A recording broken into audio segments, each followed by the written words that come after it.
All right, it's on. Oh, I better stop singing. We'll get a takedown notice.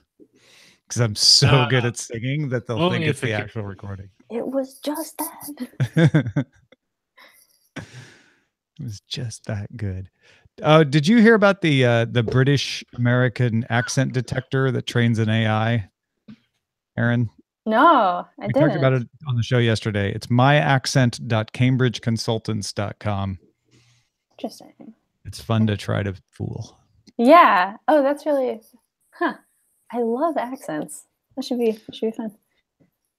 Well, the coolest thing about it is that no matter whether you're trying to fool it or not, it will tell you what words were more American or more British with a little word, not a word cloud. It's just the sentence that tells you to speak, but it'll turn them blue if they're British sounding or red if they're American sounding and leave them gray if they're neutral. Yeah. And it's like a darker blue, the more British, and a darker red, the more American. Oh, cool. That kind of reminds me of like the New York Times' dialect quiz. Have you ever taken that? Yeah. Yeah, we actually brought that up the other day again. Oh, really? Right. I love that thing because it's so creepily accurate. It's so accurate. I agree. Speaking of the Cambridge test, email just came in from Andrew, who is originally from the UK but lives in Montreal now, and he said, after 30 years in Canada, I'm still holding 64% British. All right. All right. And not just Canada, but Quebec. So he could have had some French influence too. True. Throwing everything off. Yeah.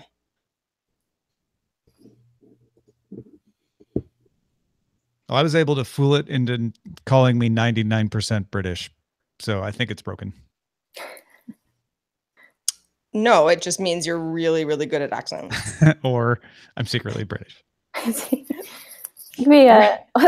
like there's a indie label called Secretly Canadian. Shh, secretly Canadian. I've known some secret Canadians where I've found out they were Canadian years after meeting them. Yeah. Years later, I usually find out within the first 12 months. Like Phil Allingham, I didn't know he was Canadian for about a year. Oh, you didn't? It was interesting. So this is the thing about Phil Allingham. His accent changed while he was at Tech TV. Oh, see, I met him later on from you, so that maybe that's why. I remember when I was an intern, he would say things like processor, anything with an O. It was very obvious.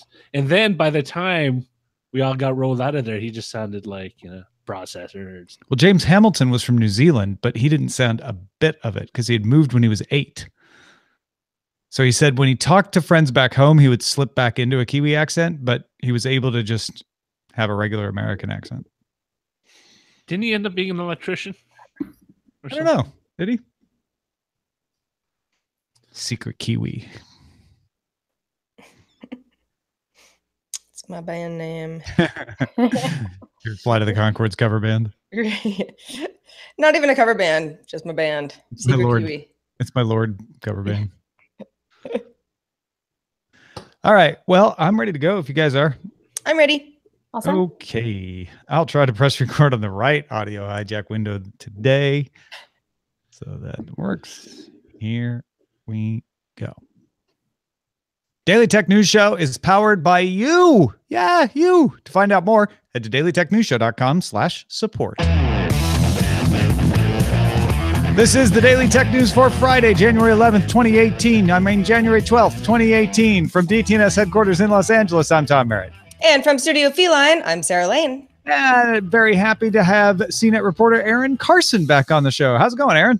It's good. It's a little snowy. Yeah, you guys are expecting snow out there. You're in Louisville, right? I am. So that's our weather report for people in Louisville. There was snow whenever we recorded this, depending on when you're listening to it. Be careful out there. Our producer, Roger Chang, is here. Roger got the CES cough. Yes, I have a little frog in my throat. Yep. Well, take good care of it. Feed it some flies. Maybe it'll go away. Let's start with a few tech things you should know. Intel said Thursday that patches for the Spectre vulnerability may cause reboot problems for computers using Broadwell and Haswell processors. Intel is working directly with data center customers on the issue and may require a revised firmware update. Yes, and if you're an AMD user thinking, glad I don't have that headache, well, AMD will deploy a patch for Spectre Variant 2 for Ryzen and EPYC processors this week. Firmware for older chips will follow. AMD maintains its chip architecture, makes it very difficult to use the Spectre exploit, but is patching it to be safe. It says it's not vulnerable to meltdown at all, but Spectre maybe. AMD has also released a patch for Variant 1 of Spectre, so you might be on the lookout for that too if you use AMD. Oh, but there's more. Google announced it rolled out fixes for Meltdown and Spectre Variant 1 in September for Google services like Gmail and Google Drive, and didn't get complaints about performance degradation. The patch for Spectre Variant 2 was more challenging, though, deployed in December, again, without complaints. Well, good for them. And Skype is adding a feature called Private Conversations that uses the Signal protocol to provide end-to-end encryption. Skype insiders can try the feature as a beta test by selecting New Private Conversation. It doesn't yet support video, though. Yeah, am I the only one who's really surprised that Skype did not already support end-to-end encryption? Well, it used to be very secure back before it got bought by Microsoft, and then they got rid of the centralization. And so this is kind of bringing it back into the security circle. Well, congrats, Skype. Yep, good job. We're secure again. Now here are some more top stories. What do we got? Facebook CEO Mark Zuckerberg posted on Facebook that he has changed the goal of product teams to focus on meaningful social interactions instead of relevant content. Facebook will now emphasize posts that start conversations as well as posts from friends and family. VP of Newsfeed Adam Mosseri told TechCrunch that he expects this will reduce distribution for publishers and overall time spent on Facebook, but the company feels it's the right thing to do. I find this fascinating because my reaction to this is if they mean everything they say, they're hurting their own business in order to make the product better for us. Because a Facebook that isn't just filled with a bunch of news posts sounds very attractive to me. The one thing I do like about Facebook, I don't use it very often, but when I do use it, the reason I use it is to talk to my friends and family. Right. It follows Mark Zuckerberg's somewhat vague, but this is sort of the next step of his New Year's resolution to kind of make Facebook better for everybody, considering that so many people had found that it had become problematic as far as news information and sharing went. I also thought there was a post on Motherboard, which is a Vice property, somebody who works there who was saying, this is going to hurt us really bad because we were getting, a lot of views for stuff that we were sharing on Facebook, both video and written posts. But it's better for us because nobody ever really understood what was going on with Facebook's algorithm anyway. And you were sort of at the mercy of this big company who could kind of do whatever they wanted. And if we just de-emphasize trying to make it on Facebook, you kind of go back to your, editorial roots, which, having worked at companies that depended a lot on Facebook for views without really knowing how we got them or why, a certain video in particular did better than another, I can see where it's problematic for views in the short term, but a bit of a relief for, kind of freeing yourself from the Facebook machine. I think it also kind of plays into this big question that everyone likes to ask, which is like, what is Facebook exactly? Is it a media company? They say not. Maybe this provides a little bit more clarity as to where they're going. Yeah, my concern about Facebook over the past couple of years is they were trying to be the platform for everything. And media companies and newspapers and news outlets focusing on Facebook to the detriment of their main product because they were chasing those views. And I did not like that trend. This seems to be Facebook saying, yeah, we don't want to be that. We just want to be the place that helps people talk to each other. And what makes people talk to each other is what should surface up in the news feed. So, hey guys, why don't you just create good stories that people want to talk about versus going after clicks? Facebook also is in the business of making money. So when it says things like, we just want our, billions and billions of customers to be happier overall, I kind of go like, or maybe all of those publisher posts were mucking up the timeline in a way that you felt was actually, decreasing people wanting to engage. I don't think that any Facebook decision is made because Mark Zuckerberg feels that we should all, just kind of be happier in general. That's the other shoe dropping from what I was saying at the beginning. Like, I want to believe what they're saying. And what they're saying are all the right things. Like, you know what? I mean, it is very unusual for a company to come out and say, we're going to make this change. And yeah, it's going to reduce traffic to our publishing partners. It's going to reduce the amount of time spent on Facebook. They're taking a stock hit because of it. So it's not the smart move as far as publicity goes, but I'm like, underneath, there's got to be a win for you or you wouldn't be doing this. Or it could be the first step of saying, oh, you know, because you all miss your news, publisher news so much, we're going to create a new tab that maybe they had already been. Well, and they created a tab for locals. So yeah, there's kind of a precedent there, isn't there? What were you going to say, Erin? Yeah, you know, I was going to say, I think the other thing is there's always a line between what a company says that it wants to do and what sort of the reality is. I mean, it's such an ecosystem between Facebook and publishers and whatnot. Like it's never going to be as easy as just saying happier and move on. Well, if you've got speculation of what you think could be the other motivation behind this, email us, feedback@dailytechnewsshow.com. Google's Duo has added the ability to make calls to people who have not installed Duo. They do have to have Android, and not every Android contact is going to show up as contactable because there's a few other criteria apparently that need to be met. But the system uses Android's app preview messaging feature, which creates a temporary version of the app to deliver the message. So they'll get the interface and they'll get the message and they'll get a prompt to install Duo if they want, but they won't have to have had it installed. Do we think this could help drive adoption of Duo, at least among Android users? Do they need Duo to read the message? No. You could. That's the whole point. So has added the ability to make calls so what's to people. The incentive? I mean, if you've installed it, you've installed it. It's like, I want to call you, Sarah. I've got Duo, but you don't. But you're on Android. I can call you and it'll pop up on Android and say like, hey, somebody from Duo's calling you. We have our call. And then when it's done, it'll be like, hey, you don't have Duo. Would you like to install it so it'll be easier next time? But what if Sarah's just like, I'm good because the call came through? Yeah, I mean, she doesn't have to. You're right. Well, I mean, why is it not just baked in to Android? You know what I mean? Well, like because what's the purpose of having the app if it isn't really necessary in order to communicate?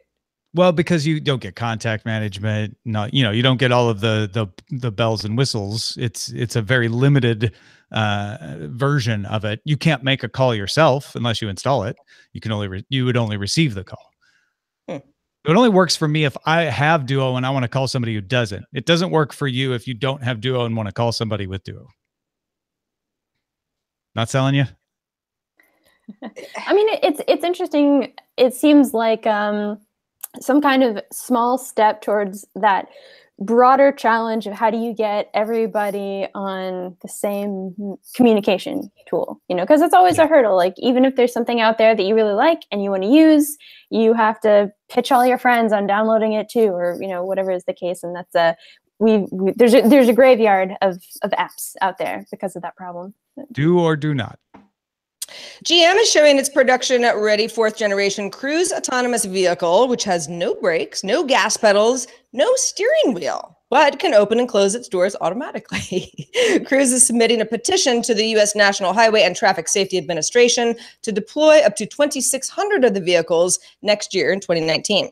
GM wants to start offering a commercial service using these cars. Now, if you go into the press release and read the articles about it, they have a lot about safety in there. So we're skipping past that because we assume our audience knows, like, they're gonna really double down on the airbags and the safety things and the ability to call in an emergency and all of that. This is an aggressive timeline for having something hit the streets. And there is a lot of controversy over whether the US government should be allowing these things to hit the streets as fast as they have been. And GM's really trying to accelerate the process, pun intended. Erin, what are your feelings about the autonomous vehicle ramp up and the fact that so many of these companies are like trying to get this all happening, this time next year? Yeah, I think when I read that 2018 date, you just have this moment of like, oh shoot, like that's this year. It's kind of, quick. I think with any decision, any technology, anything that has the potential to dramatically impact people's lives, I'm kind of more okay with there being a little bit more time to test things out and just, Right. It's a death machine on the road. Right. Yeah. So, and I would like to think that they know that because there's huge liability here. So I guess we're gonna have to see. Yeah, I think they do know that, and I think they are confident that they won't be just a death machine, as you put it. I am. The idea of taking away the brakes and the steering wheel is what really shocks me about this, because I have felt then you can't have a human in there. Well, and that's fine, but I feel like what Google and Uber and Waymo and all of these companies have been doing, and I know Google and Waymo are the same thing, is we'll leave the steering wheel in there for now because it makes people feel comfortable. Even if it's not needed, we'll wait until everybody's really comfortable with it, and then we'll pull it out. And GM's like, why? We don't need it. This is safe enough. We can prove it. Yeah. Like a security blanket. Yeah. Yeah, exactly. So 2019. Wow. We'll see. Remind us, folks, in 2019 to check in and see if GM's doing this. A pop music group from Japan called Kasotsuka Shoujo consists of 8 singers, each representing a different cryptocurrency. Each singer wears a lucha libre mask representing their currency. Their debut single is called The Moon and Virtual Currencies and Me. So this is like, it's like Insane Clown Posse meets Spice Girls. Because of the masks, yeah. And Yes, because Tom, of because of the the personalities, yeah. Is Dogecoin in this? If you were to represent a cryptocurrency, which one would I choose? Ethereum. High class. That's what I am. Yeah. I'm Dogecoin for sure. That's what I was going to say, Tom. I was like, of course, it's got to be Dogecoin. Yeah, no, you can be Dogecoin too. We'll have multiples in our. Don't forget Kodak coin, new and hot. Right? Nobody wants to be Bitcoin though. That's like, I don't know. But Bitcoin Cash, still very cool. Yeah, Bitcoin Cash has some cachet. But being Bitcoin is like being stay-at-home Spice. Like, it's just old. Is that why we never saw her? Because she stayed at home. She never went out on tour. Hardest job in the world, though, guys. Hardest job. I mean, Japan's really Bitcoin friendly, so I guess this makes sense because everything that's popular in Japan becomes a pop group. So I shouldn't be surprised at this. I actually kind of like the song too. You said before the show, I like the song. It's not bad. It's catchy. Yeah.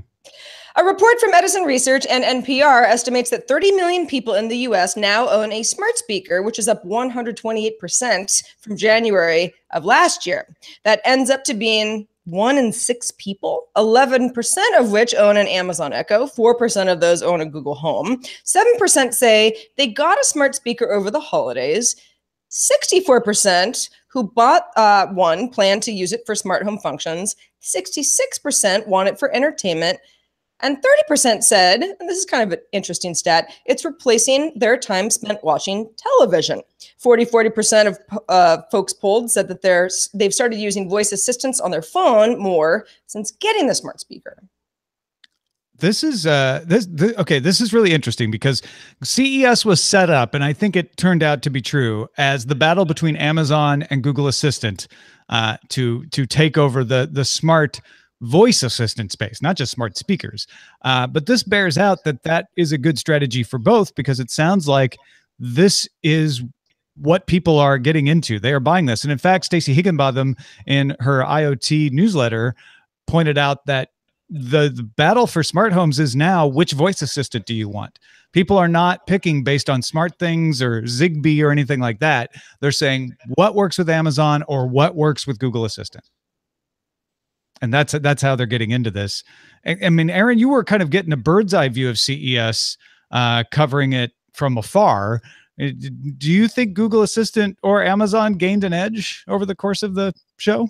Not that I saw, because it just felt like, really everywhere you looked, it felt like there was integration with voice assistants, and you also find products that offer both. Like, I sort of randomly covered the Panasonic press conference on, I can't remember, Monday or Tuesday night or something like that, and they had a few things that they were talking about that they were going to be working with both. So I mean, it feels pretty neck and neck right now.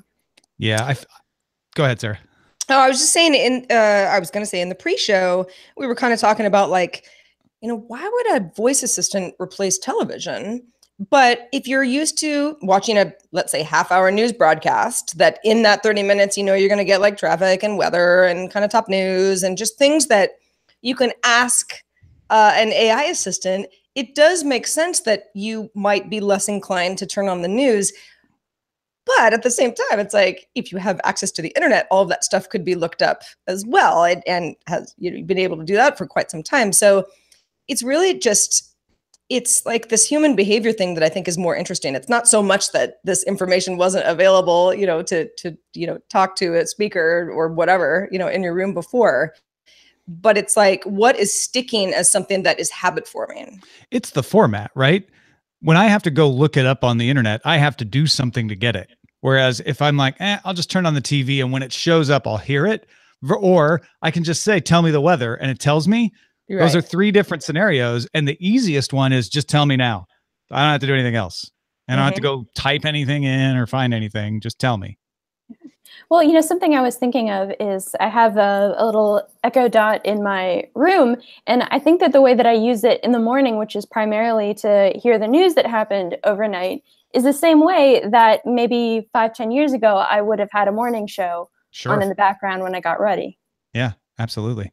I think Google won the PR war at CES, if for no other reason than they wrapped the monorail and they had a huge tent. Had a slide. And they had a slide, and they were giving away Google Homes and all kinds of stuff. So I think they may have gained the mind share, but Amazon had plenty of announcements. I was forgetting about them until I was kind of going back and looking over the coverage over the past 4 days. I'm like, oh, right. Day one, we were talking about Amazon being in TVs and being in Windows computers. I think that kind of got lost in the shuffle, and that's a big deal.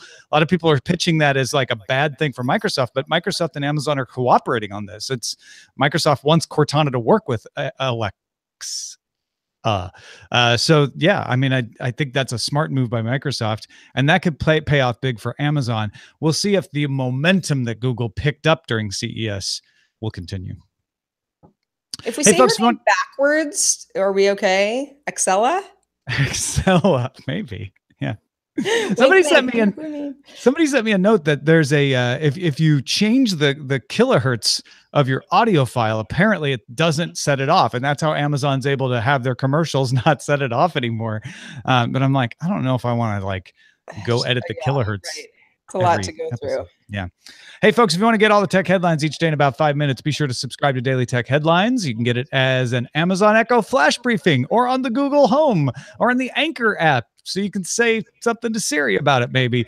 And as a good old-fashioned podcast that you just put in your podcatcher, you can find that at dailytechheadlines.com. And that is a look at our top stories. So, Erin, we were talking about the fact that you had been covering CES extensively, but from afar, which is always it's an interesting way to do it, but pretty productive.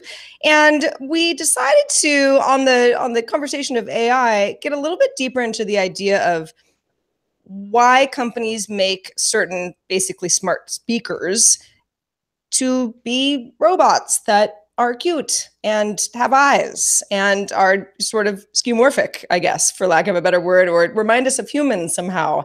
And, there are quite a few of them. I mean, obviously the Aibo, which we covered, the Chloe as well, the Aeroless, Blue Frog's Buddy Misty, and the list goes on. In fact, Roger had a great story about in the hotel that Tom and Roger and I were staying in, there was a robot. The hotel robot was like delivering toilet paper on demand and actually did so effectively. But that robot kind of had a face too, and said things and made you feel like it was alive in there.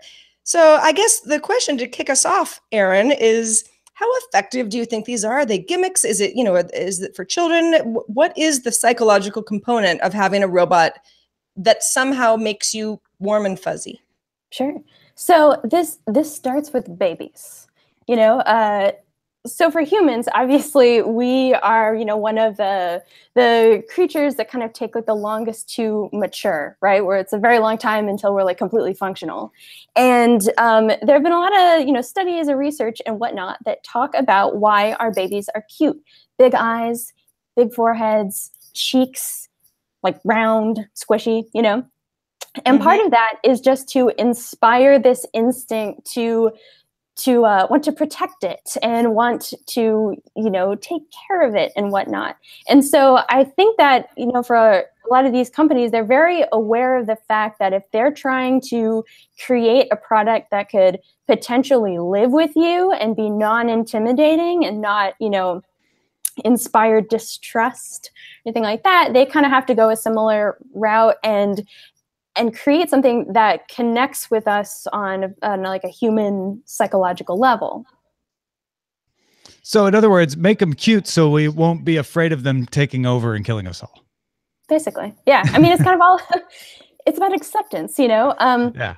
And it was funny, just before the show, I was looking at Blue Frog's website, and they're the folks that make Buddy, who's this like adorable little, I don't know that it's even 2 feet tall, robot with, again, big eyes and a lot of curves, and he has some like security functions, and he can play games and whatnot. And they have a section on their site where they're just talking about why robots have to be cute, you know, have to be cute. And I wonder, you know, on the flip side, it's like, I wonder, you know, much as, you know, some people like toys or, you know, stuffed animals or whatever, collectibles, and other people don't. Who are the people who would say, like, I wouldn't want a robot in my house that's like an aesthetic I'm not looking for? Like, I like the Google Home because you barely even see that it's there. Sure. Yeah. I mean, I think it's one of those things that you always find outliers in these types of situations. I think it was yesterday we were kind of, there was one robot that we were sort of looking at, right? That the face was almost too childlike. Uh-huh. It was, do I want this? Do I want like a small child trapped in a robot in my house? I'm not sure. Well, You know? and I think probably one of the reasons, you know, that they say they have to make them cute is to get over that uncanny valley. If you make them look too human, we can tell they're not, and it's spooky, right? And everybody's like, oh, it's creepy, I don't like it. Whereas if you make them overly cute, if they look like a cartoon character, you don't have that uncanny valley problem, right? Mm-hmm. Right. Yeah. And it kind of, you know, evokes that innocence and that sort of, you know, that you get your guard down when something has just like big eyes and is looking at you sweetly. So you stop being skeptical about whether it's going to work. You stop being worried that it's, you know, going to have a glitch and do something wrong, and your heart just melts and you're like, oh, well, I'm not going to criticize that. Maybe we need to do this for us. Right. Yeah. It's funny you say that, because I had run into something else that was also talking about the way that impacts our expectations. If something is kind of childlike and sweet, we're not going to get really angry when it does something wrong. Yeah. So. Or, you know, I would like to, I look forward to the first company who gives us like a Decepticon type AI robot, you know, like cleans the floors, but like flashes lights and is sort of like intimidating and, you know, kind of like the Brobot. I mean, the best way I think to really think about it is it's kind of a user interface, right? That's part of the user interface. Some people like interfaces that look clean and elegant. Yeah. And not kind of like a bunch of ASCII text, you know, crammed together with like 1998 circa, you know, web GIFs and stuff.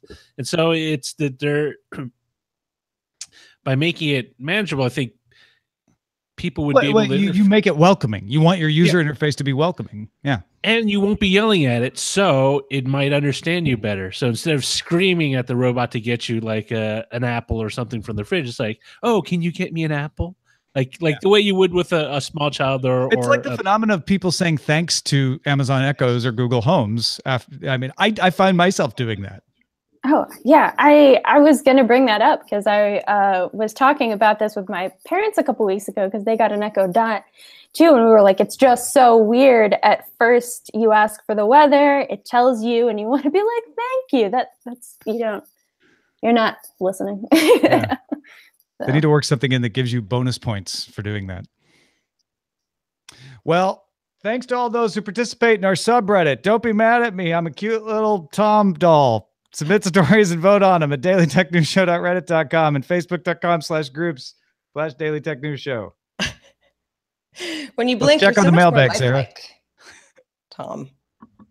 Okay, well, let's check the mailbag. We actually have an audio mailbag entry from Ryan, who called in with some additional thoughts on what Shannon Morse brought up Wednesday when we were at CES regarding LG's roll-up television screen and just roll-up screens in general for people who set up at trade shows and entertainment venues. Hey, DTNS crew, Ryan here. I was listening to Wednesday's episode in your conversation about the roll-up TV screens and the possible use cases for them. To roll a flight case with TV screens in and out of a venue is a pretty large object to have to wheel in and out, and sometimes we get stuck with venues that have pretty small elevators or elevettes. Not to mention, in many cases, the cost of the flight case itself can be at least as much as, if not more than, the panels that it's carrying inside. But if we had a screen that could be rolled up and easily tucked away into a tube case, like I think Sarah mentioned a poster case to be shipped UPS, we could easily get larger screens in and out of venues with a lot less transport space and consolidate load-in trips as well. So this is something that I will look forward to watching the release of, and I'm willing to bet that the cost of these units is going to be pretty prohibitive for early adoption, but as they become the norm, I have a feeling that we're going to see a lot more of these out in the event space. Yeah, it's a good extension on the idea of how to use them. But like you say, for events even to be able to afford them, they're going to have to be probably a little lower. We'll see. I mean, the rollable OLED was a small version at CES before. Now it's bigger. What do you think? 2-3 years, we finally see one that actually goes on sale, maybe? Yeah, something like that. You know, I still feel like, you know, we're kind of simplifying this. Like, yeah, if you just like put your TV in a poster box and UPS it, it's like, I mean, there are cables and things. Well, and that's right. You know, the LG one was rolled into a base. It wasn't just like just the screen. You have to have the power like you don't unit. just plaster it to your wall because it's made of glue. Yeah. But it does, you know, at least on the surface, seem like it will be a lot more convenient. Now, yesterday, I kind of offhandedly remarked that Opera Software might be more excited about going into Africa than China because China is a more difficult market to break into. And several of you wrote in and pointed out something. Tommy was one of them, who said in November 2016, the original Norwegian owner of Opera sold the Opera name and web browser business to a Chinese consortium under the name Golden Brick Capital Private Equity Fund for $600 million. So Tommy says it's probably highly okay with the Chinese for Opera to come in there. And I actually responded to most of you who wrote in and pointed out Chinese investors now are the majority stockholders of a Norwegian company. It's still Norwegian. It's run by Norwegians. Its president is Norwegian. It's headquartered in Oslo. It's Opera Software AS. It's not Opera Software in China.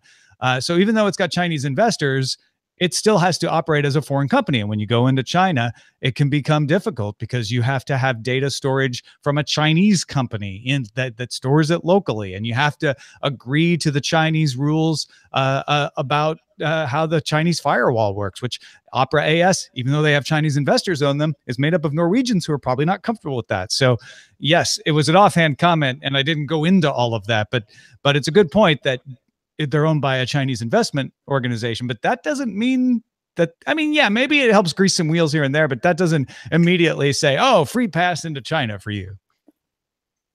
It's a whole different situation. Well, as we wrap up our show, let's thank Erin Carson for being on the show. Erin, so great to have you again, and tell folks where they can keep up with everything that you have going on as well. Sure. So you can always find me on CNET, and I'm also on Twitter at Erin Carson. Excellent. And the cute robots are reigning supreme right on the page of CNET. Yeah, I saw that headline and I was like, this is perfect. I didn't even know that was happening today. Yeah. That's great. Hey, folks, don't forget, the only reason we're able to do any of this is because of you. So keep the support coming. We've got lots of cool perks for people. You get some exclusive columns. And by the way, you're free to share those columns with non-subscribers, but you get them first if you support the show. You get the bonus episode if you support the show at a certain level. We're not DRMing that stuff, but the idea is, hey, we want to give this stuff first to the people who support us. So whatever you can afford, whether it's $1 or more, go to patreon.com/DTNS. And if you have feedback for us, you have ideas, you have questions, you have comments, please bring it on. Our email address is feedback@dailytechnewsshow.com. If you want to watch live or listen live, Monday through Friday, it's at 4:30 p.m. Eastern, 21:30 UTC at alphageekradio.com and diamondclub.tv. And to catch up with everything we've got going on, dailytechnewsshow.com. No show on Monday. It's Martin Luther King Jr. holiday here, but we'll see you Tuesday with Lamar Wilson. Talk to you then. This show is part of the Frog Pants Network. Get more at frogpants.com. Diamond Club hopes you have enjoyed this program. Was it just me, or did we not have music? No, we had music. I didn't hear it. Did you hear it, Erin? I think so. Yeah. Roger, did you hear it? I heard it, but it might have been low in Hangouts. But I mean, I turned you guys way down because Roger was hearing an echo with Tom, but I could hear like the Diamond Club sign off, just not the music. Oh, you know what? The music was underneath you, and it ran out right as I finished talking, so that's probably why I didn't hear it. Oh, okay. Got it. Yep. Got it. All right. So what do we call this show then? Showbot. Bitcoin Cash has some cache, patch for patches, duo or not duo. I Google you to a duo. Do or do not. Baby bots. Robots are cute, so you'll be nice to them. Beware of the cute ones. Sarah wants a Decepticon. Who thanks Siri? I mean, I don't really want a Decepticon, but I can see why somebody might. You're just aggressive. Speaking on their behalf. Yeah. It looks so cute. Then it transformed. A is the new Candyman. Insane Spice Posse. Step 1, great. Be cute and earn their trust. Step 2, take them over. Insane Clown Posse meets the Spice Girls. Crip Pop. I like Baby Bot. Baby Bots. Get your Baby Bot, Baby Bot, Baby Bot. I like Baby Bots too, but I feel like it needs like slightly more context. Like something else. Do we need Baby Bots or something like that? Do we want Baby Bots? Beware the Baby Bots. Beware the Baby Bots. There you go. Oh, isn't alliteration? Yeah. When all else fails, alliterate. Exactly. I have that tattooed on my forearm. That's good advice.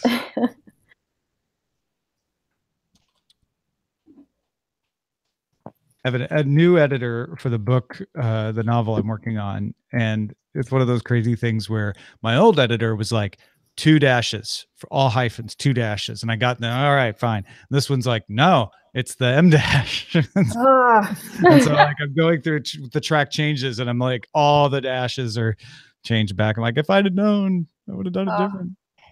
That is always so difficult. I've had to go from Oxford comma to AP style, which doesn't take the last comma, like back. I've gone back and forth like too many times. I think I think currently we defer to AP style, and TR does Oxford commas, and so I just never know what's going on anymore. I was raised in AP style, and then the Andy Guest, the managing editor of TechTV.com, insisted on him being Chicago.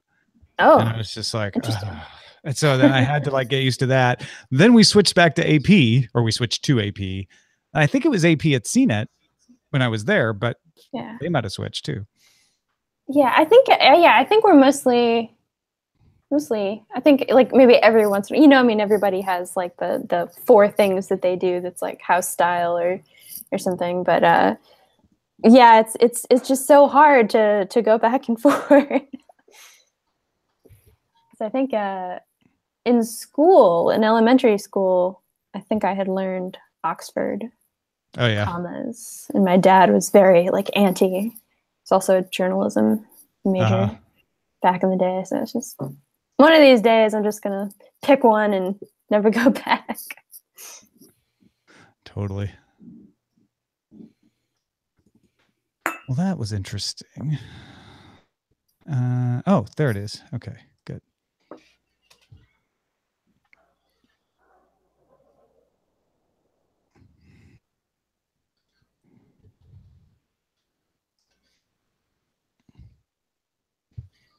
I had almost for temporarily misplaced the file of the show, but I found it. Where did it go? I accidentally reordered the Finder window, and so it wasn't where I was expecting it to be because I usually have it by date, and I'm like, where'd it go? It was alphabetical. So, there are times in OS 10 where I'm like, I save something. And it's like, it should be, it's usually like downloads or, iCloud or, there's like only so many places it would be. And I really have to go hunting for where that file got saved. Yeah. And like reordering like date created. Cause I'm like, where is it? It's here somewhere. Do a spotlight search in desperation. Yeah. I don't know. It seems like it's harder than it used to be. And people always make fun of me for like saving everything to the desktop. And I'm like, but you know what? I know how to get there. Guess what? I know where it is now. It's a place that I go to find my files. I remember when I decided I was going to use the My Documents folder for the first time in Windows 95. Because when I first got Windows 95, I'm like, you can't tell me where to put my files, Microsoft. Rebel. Yeah. Well, I was 25. I was, a little more idealistic. But yeah, I started using My Documents. I'm like, wow, it's pretty nice when I know where all my files are. Always same place. Yeah, I moved my Documents folder to a drive. So anything ever blows up, I just pull out the OneDrive.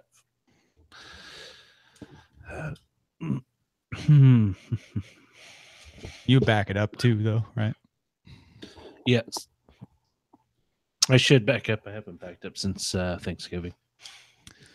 I now have Vampire Weekend stuck in my head because we mentioned the Oxford comma.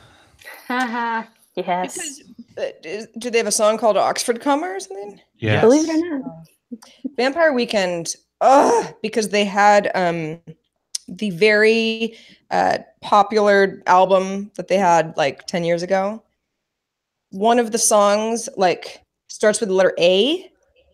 And so when you, how do I explain this?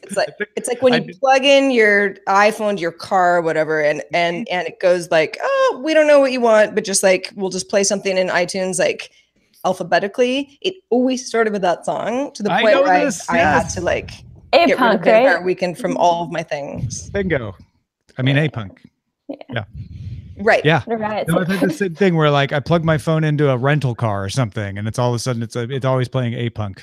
And the song is like, it's not a bad song, but you can't hear it too many times, or you just want to go hibernate from humanity. Vampire Weekend is one of those bands that should be listened with frequent other songs in between. Like if I ever listen to Bushes. It's too cutesy for me. It's like too much. It's like too much Cool Whip. Yeah. Too much pep. I was thinking about them the other day because I was like, I feel like I haven't heard anything from them in a while. They're vampires. That's why. Yeah, they're not just for weekends anymore, apparently. Well, this is weird. Did you find your file? Well, I was looking to see if I still had Vampire Weekend on this phone, and I don't have that album with A-Punk. I also don't have, it's only showing me the iCloud versions. For some reason, I have the one with Horchata and Holiday and Taxi Cab. Yeah, I think that was their second one. That was their second which one. I didn't never listen to nearly as much as the first one. Yeah. But I don't know why the first one isn't in here, which is the one I actually had, except that maybe I bought that on CD and that's why it's not in the iCloud, but it should be an iTunes match. Anyway, mystery. Careful. Yeah. I gave it the 5 seconds. The content ID doesn't even care though. I'm worried about the Japanese pop song I played in the show, but at least that had news. I could fairly dispute that one. I mean, I guess we're doing commentary on Vanguard. Not to have, but yeah, content ID is vicious. It doesn't care. It'll get you on white noise. It actually flagged the roundtable that Amber and Annie were on for some reason. why? I don't know. I just said, please have someone look at this manually. And it was weird. approved. Yeah, we get demonetized all the time. Like, this show has racy content. And I'm like, no, it doesn't. No, I don't know what your bot thinks, but there's no racy content here. Too much women. It's not based on who's on the show either. It just happens.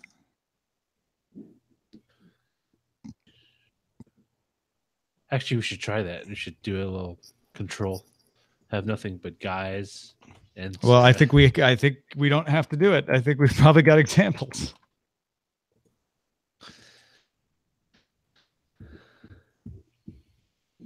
All right. Anything else news? So many others. No, we're just off Monday for MLK. Oh yeah, don't forget. No show Monday.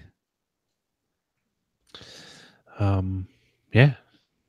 Anything else? Any final words before I stop the stream for this week? Hope everybody has a real nice weekend.